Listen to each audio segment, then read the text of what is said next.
Ich war ja auch als Jugendlicher im Jemen und habe dort sozusagen, bevor ich 18 war, auch Autofahren gelernt in der Wüste. Dann habe ich aber auch dort mal einen Unfall gebaut.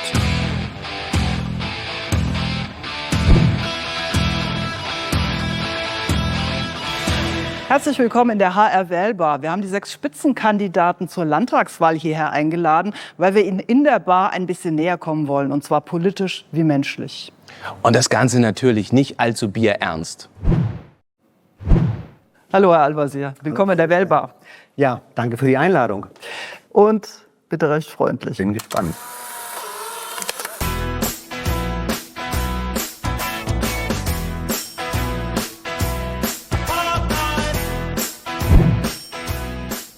Das ist Bastian Korff, Hallo, ich grüße Sie.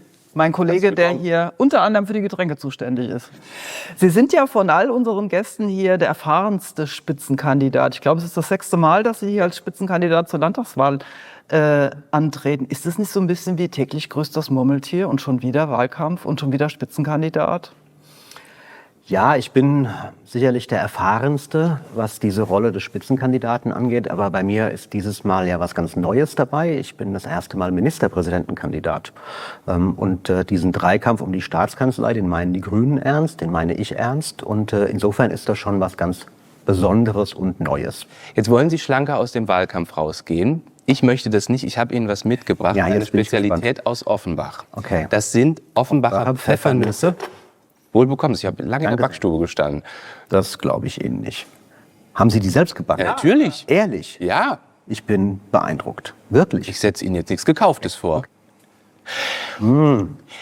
Was war das Schlimmste, was Sie je gebrochen haben, was Ihnen Ihre Eltern verboten hatten? Also inzwischen ist es ja verjährt, aber ich war ja auch als Jugendlicher im Jemen und habe dort sozusagen, bevor ich 18 war, auch Autofahren gelernt in der Wüste. Da war niemand, in Anführungszeichen, also nennen wir es quasi einen Verkehrsübungsplatz. Dann habe ich aber auch dort mal einen Unfall gebaut und habe versucht, ihn vor meinem Vater zu verheimlichen. Es hat nicht geklappt. Das funktioniert nie. Nur eine Frage noch zum Jemen. Als Sie zurückgekommen sind, haben Sie gesagt, und jetzt entscheide ich mich ganz bewusst, ich bin Hesse. Was heißt das denn, Hesse zu sein für Sie? Ach, Hesse sein, das ist einerseits weltoffen und international und andererseits auch eine gewisse Gelassenheit. So im Sinne von, bevor ich mich aufreg, ist es mir lieber egal. Ja, Al-Wazir, wir wollen ein bisschen Billard mit Ihnen spielen. Wir haben die Kugeln präpariert. Da stecken Zettel drin mit Zeilen aus den Wahlprogrammen der 6 Parteien, die es im Landtag gibt. Und wenn Sie eine einlochen, dann versuchen wir über das Thema zu reden, was da drauf steht. Schauen wir Haben Sie Billarderfahrung? Ja, das gehört ja dazu. Aber hallo. Oh. Ja, Das ist die Nummer? die Nummer 12. Dann schauen wir mal, was da steht. Die Anbindung des Umlandes an die urbanen Zentren wollen wir mit Radschnellwegen voranbringen. Den Kommunen wollen wir die Baulast abnehmen, indem ihr Bau zur Aufgabe des Landes wird. Nach meiner Erinnerung, also ich habe zwar sehr dafür gekämpft, dass die Radschnellwege vorankommen, aber ich war nicht dafür, dass die Baulast dem Land gegeben wird. Unser Programm ist das nicht. Ich glaube, jeder sollte sagen, das machen, wo er am besten ist und alle gemeinsam voran. Insofern könnte es sein, SPD oder FDP. Und ich würde am Ende wahrscheinlich sagen, es könnte die SPD sein. Knapp vorbei, es war die FDP. Okay. Aber die haben Sie auch in Erwägung gezogen. Genau.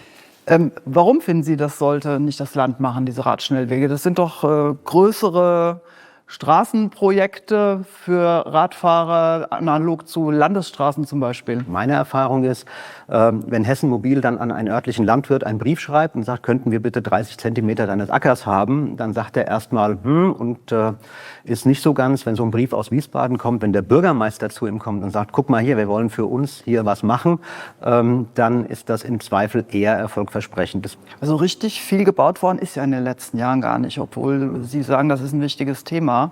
Ja. Meinen Sie nicht, Naja, das wäre nochmal ein Anlass zu überprüfen, nicht ob das ganz, richtig weil, ist? nicht ganz, weil sagen, als ich begonnen habe, ne, Stichwort Radwege an Landesstraßen, hatten wir 2 Millionen Euro im Haushalt. Dieses Jahr haben wir 13, nächstes Jahr 17. Also es ist deutlich nach oben gegangen. Aber das nicht Problem ist halt, Kilometer betrifft. ja, genau. Das Problem ist halt, man baut in Deutschland Radwege wie Autobahnen mit allen Prüfschritten rechtlich. Und wir müssen in Deutschland insgesamt schneller werden, müssen die Planungsverfahren beschleunigen. Und am Ende ist es so, bei einem Radweg, wenn da ein Landwirt 30 Zentimeter seines Ackers nicht hergeben will, dann müssen sie enteignen mit allem, was so dazugehört. Und da ist meine Erfahrung, wenn der Bürgermeister hingeht und sagt, komm, wir wollen das, dann ist da eher Bewegung drin, als wenn ein Brief aus Wiesbaden kommt. Ja, hat doch geklappt. Das ist die Nummer 15. Wirtschaft. Wir wollen Anreize für einen energetischen Umbau der eigenen vier Wände schaffen und Menschen dabei unterstützen, durch Energiesparmaßnahmen die Energiekosten zu senken. Das könnte jetzt ehrlich gesagt bei fast allen drin stehen, weil es ist einfach so unglaublich richtig. Insofern, es kann sein, dass es... Würden die Grünen das so formulieren? Ja, es könnte von uns sein, aber ich glaube, es ist ein bisschen komplizierter formuliert, in Anführungszeichen. Also insofern, es könnte wirklich bei fast allen sein und sagen, und deswegen muss ich an dieser Stelle einen Joker ziehen. Sagen Sie mir, von wem es ist. CDU. Okay. Ja. Sie sagen ja, das hätte fast jede Partei so im Programm stehen haben können. Und das ist ja in der Tat ein Ziel, das die meisten Parteien verfolgen, die Energie einsparen und die Energiekosten auch senken für die Verbraucher. Aber haben dann nicht gerade die Grünen in letzter Zeit dem Anliegen einen Bärendienst erwiesen mit dem misslungenen Heizungsgesetz in Berlin?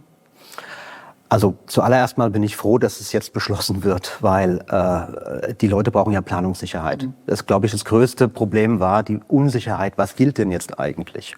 Und das Zweite ist ausdrücklich, es war ein Fehler, erst zu sagen, was man machen soll, wenn man die Heizung tauschen muss, wenn sie kaputt geht oder wenn man irgendwie ein neues Haus baut. Und erst danach zu sagen, was für Zuschüsse es für Leute gibt, die davon finanziell überfordert sind. Wir müssen immer klar machen, wir müssen zukunftsfähige Entscheidungen treffen. Wir können nicht Ewigkeit weiter Öl und Gas verbrennen. Dieser Sommer hat gezeigt, der Klimawandel ist Realität. Schauen Sie sich die Überschwemmungen, die Waldbrände in Europa an. Und gleichzeitig gehört aber zur Wahrheit auch dazu, wenn wir die Menschen auf dem Weg verlieren, haben wir in der Sache nichts gewonnen. Deswegen muss immer völlig klar sein, wir müssen am Ende die Leute auch unterstützen, wenn sie überfordert sind, finanziell überfordert sind. Und das genau passiert ja jetzt.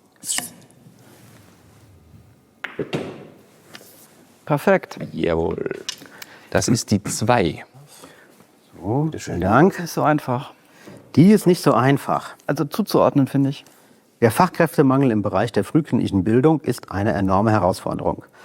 Als konkrete Maßnahmen, um den Erzieherberuf attraktiver zu gestalten und mehr Männer in diesen zu integrieren, fordern wir eine flächendeckende Ausbildungsvergütung, die Stärkung der dualen Ausbildung sowie eine Erhöhung des Einstiegsgehalts.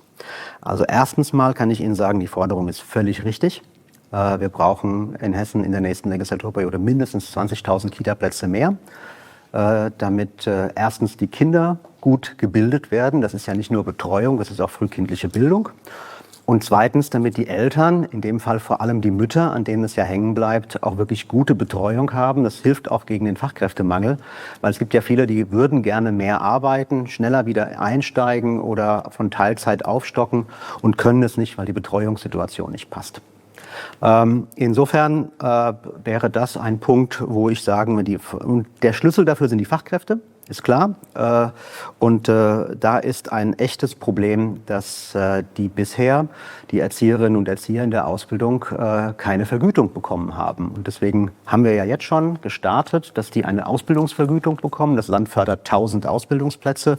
Deswegen sehen wir schon, die Zahlen steigen.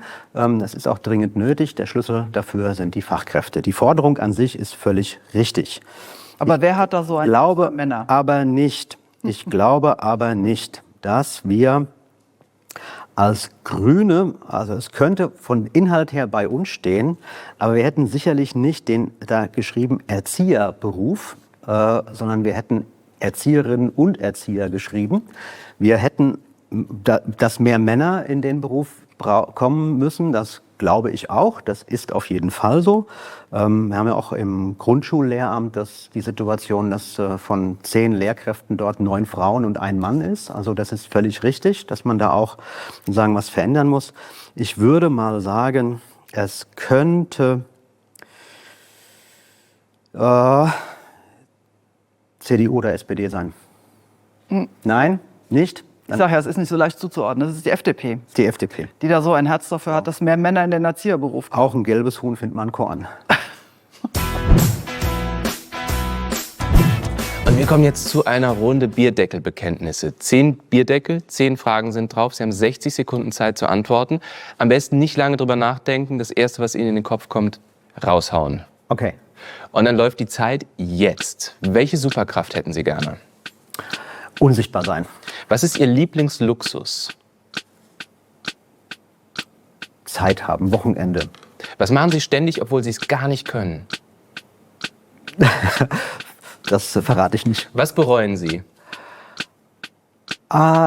Ich hätte gerne ein bisschen mehr Jura studiert, damit ich den Juristen, die immer erklären, sie wüssten alles, sagen könnte, was es nicht ist. Glauben Sie an Aliens? Nein. Für welchen Gegenstand haben Sie Gefühle? Für welchen Gegenstand?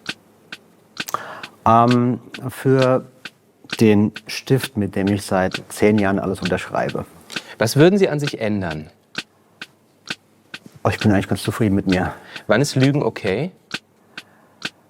wenn es eine Notlüge ist. Aber nicht in der Politik.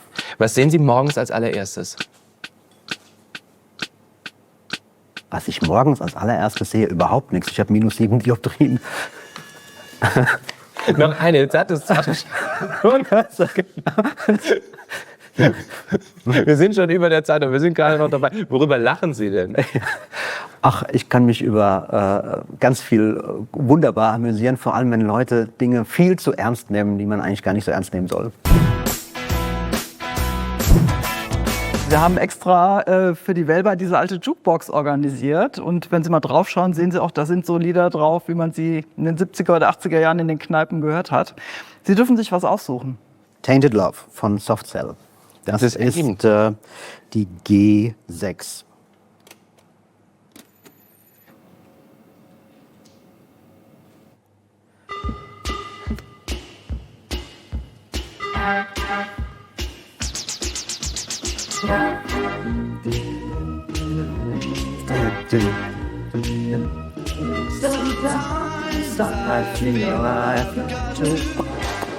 Tolles Lied.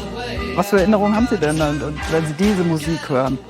Das ist eine verrückte Geschichte, aber natürlich habe ich die Hitparade international auf HR1 noch in Mono mit der Kassette aufgenommen, um mir die Lieder rauszuziehen und habe mich immer total geärgert, wenn Werner Reinke dazwischen gebabbelt hat. Was würden Sie sich denn noch aussuchen? Peter Maffay, über 7 Brücken musst du gehen. Das Tolle an deutschen Texten ist ja, wenn wir ehrlich sind, es ist in der Muttersprache, deswegen erinnert man sich auch an alles. Und gerade in so einer Zeit, wo man solche Texte aufsaugt, die sind dann quasi auf der Festplatte im Hirn drin und auch 30 Jahre später abrufbar. So, und jetzt?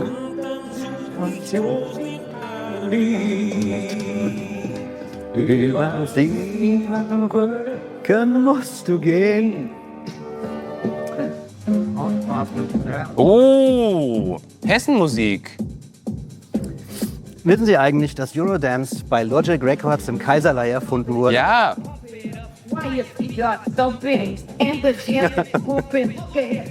So viele Seifenblasen habe ich gar nicht. Herr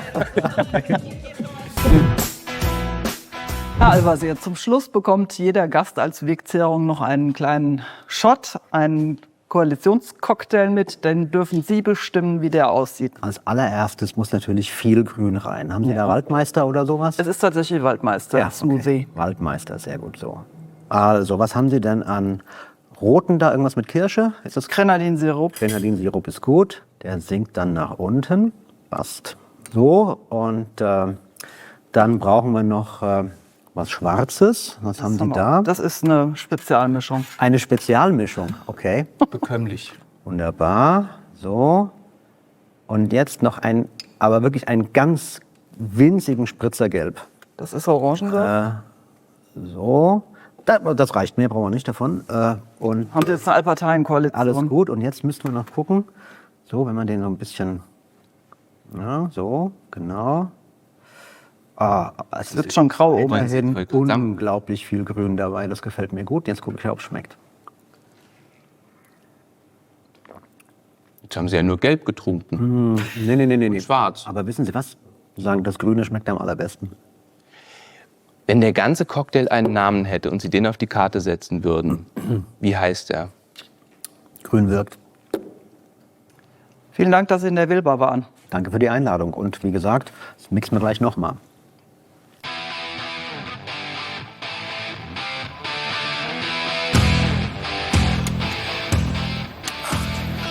Hallo, guten Tag, Robin.